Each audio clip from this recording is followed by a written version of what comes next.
kun Daria Domracheva lähtee numerolla 1. Tuolla suurella videotaululla näette, you can see from the video board, Daria Domracheva, yesterday's winner and start number 1 today. Ja kohta sitten lähdetään liikkeelle ja siellä lähdevalvojat tiukasti valvovat noita lähtövälien toteutumista. 8 sekuntia, 8 seconds is the start interval between Daria Domracheva and Olga Zaitseva. Näin mennään. Pienen hetken kuluttua nähdään kuinka kisa liikkeelle lähtee. Ladies and gentlemen, the competition is ready to start. Number 1, Daria Domracheva.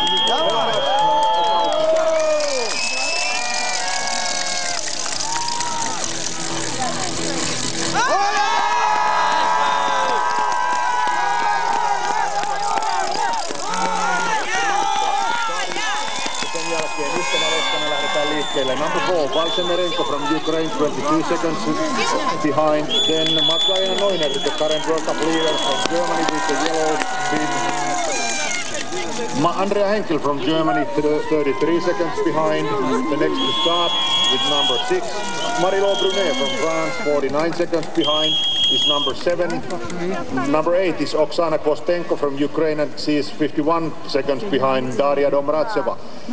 Näin tuossa numero 8 lähtee kohta liikkeelle. Tässä ensin numero 7. Marie-Laure Brunet Ranskasta 49, 51 sekuntia oli Oksana Kostenko. Helena Jonsson, the leader of the Sprint Cup, 55 seconds. Then Sylvie Pecker from France, 58 seconds. Tina Bachmann, Germany, 1 minute. Simone Hauswald, 105. Ja näin lähtee tuosta myös Simone Hauswald liikkeelle.